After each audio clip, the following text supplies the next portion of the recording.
The shifting geopolitical currents of the Indo-Pacific have placed the Royal Australian Navy in a precarious position, characterized by a looming capability gap that threatens to undermine its maritime projection, just as regional tensions reach their zenith. At the heart of this strategic dilemma is the transition from the aging Collins-class diesel-electric submarines to the nuclear-powered future promised by the AUKUS Pact. With the delivery of Virginia-class vessels from the United States and the eventual SSN AUKUS not expected to reach full operational maturity until the late 2030s or 2040s, Canberra faces a period of vulnerability often described by defense analysts as the Valley of Death. In this high-stakes environment, the South Korean defense industry has emerged not merely as a commercial vendor, but as a provider of a strategic lifeline, offering the KSS-3 Batch 2 submarine as the optimal interim solution to bridge this dangerous divide. The discourse surrounding the potential acquisition of an interim conventional submarine capability for Australia has moved from speculative theory to urgent necessity.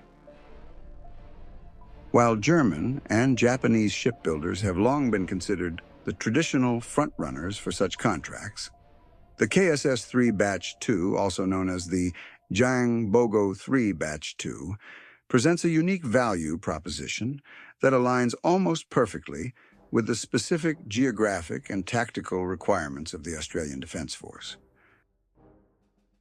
Unlike the smaller European designs optimized for the shallow waters of the Baltic or the Mediterranean, the KSS-3 Batch 2 is a 3,600-ton oceanic titan designed from the keel up for the vast, deep waters of the Pacific. It is this sheer displacement and the accompanying endurance that immediately sets the South Korean offering apart from its competitors, resonating with the Royal Australian Navy that requires vessels capable of long transits from Fleet Base West in Perth to operational zones in the South China Sea or the Southwest Pacific, without compromising on crew fatigue or sensor performance. However, the defining feature that elevates the KSS-3 Batch 2 above its German and Japanese rivals is its offensive lethality, specifically the integration of a vertical launch system. The Batch 2 design incorporates 10 vertical launch cells capable of firing submarine-launched ballistic missiles or heavy land attack cruise missiles. This capability is currently unique in the world of conventional diesel-electric submarines. For Australia, a nation that has explicitly stated a desire to enhance its long-range strike capabilities as part of the 2024 National Defense Strategy, this is a game-changer. European designs like the Type 212CD or Japanese designs like the Taigei Class rely primarily on torpedo tubes for launching cruise missiles, a method that limits payload capacity and operational flexibility. The South Korean platform offers the Royal Australian Navy a conventional deterrent that mimics the strategic utility of a nuclear-powered vessel, allowing a single submarine to threaten land-based targets deep inside adversary territory while remaining submerged. This aligns with the South Korean philosophy of overwhelming firepower, a doctrine that is increasingly attractive to middle powers seeking to maximize their strategic weight. Beneath the hull, the technological divergence continues with the propulsion system. The KSS-3 Batch 2 utilizes advanced lithium-ion battery technology, a field where South Korean industry leaders like Hanwha and Samsung SDI hold a dominant global position. Compared to the traditional lead-acid batteries used in many Western designs, Lithium-ion technology offers up to 300% greater energy density.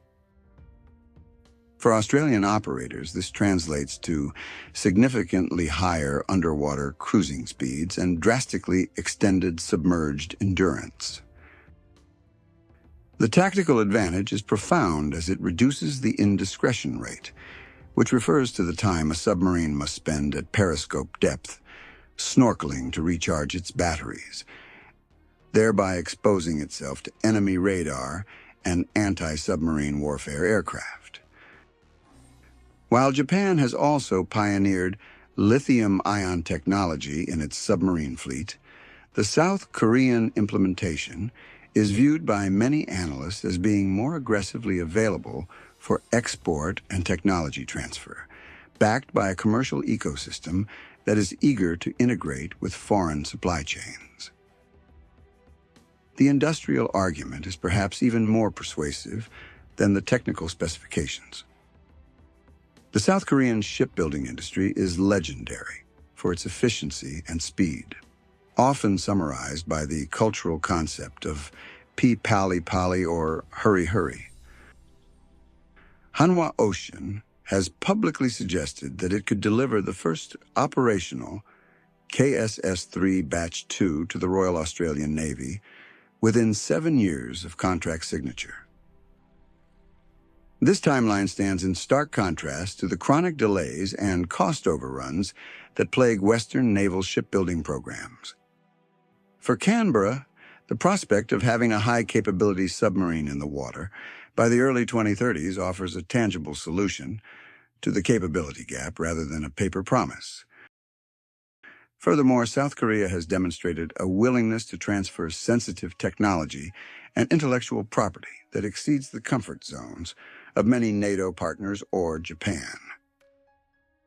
The proposal likely involves building the initial vessels in South Korea to ensure rapid delivery while simultaneously upgrading Australian shipyards to assemble subsequent hulls, thereby satisfying the political requirement in Canberra for local job creation and sovereign industrial capability. In comparing the South Korean option against the Japanese Mogami or Taigei Class derivatives, the distinction becomes one of political will and export strategy. While Japan produces exceptional submarines, its defense export apparatus remains constrained by a pacifist constitution and a hesitant political class. The process of negotiating the transfer of lethal technology from Tokyo is often slow and bureaucratically cumbersome. Conversely, South Korea approaches defense exports with the aggressive dynamism of a commercial conglomerate. The successful sale of the AS-21 Redback infantry fighting vehicle to the Australian Army has already established a precedent of trust and industrial interoperability between the two nations. Hanwha has proven it can navigate the Australian procurement system, establish local production facilities in Geelong, and deliver on promises. This existing industrial footprint reduces the risk profile for the Australian government, as the logistical pipelines and working relationships are already being forged. The financial aspect also plays a critical role in this evaluation. The unit cost of a KSS-3 Batch 2 is competitive when measured against the exquisite pricing of German or future British designs. By leveraging the massive economies of scale inherent in the South Korean commercial shipbuilding sector, Hanwha Ocean can offer a price point that delivers high value for money. This is particularly relevant given the astronomical costs associated with the nuclear-powered AUKUS program, which is estimated to cost up to 368 billion Australian dollars over 3 decades. An affordable, fixed-price interim solution allows the Australian government to mitigate the risk of the nuclear program experiencing further budget blowouts without leaving the Navy defenseless. The use of commercial, off-the-shelf components where possible, combined with high-end military systems, reflects a pragmatic design philosophy that balances performance with affordability. Furthermore, the strategic alignment between Seoul and Canberra has never been tighter. Both nations are U.S. treaty allies facing similar regional security challenges, specifically the need to deter coercion from aggressive authoritarian neighbors.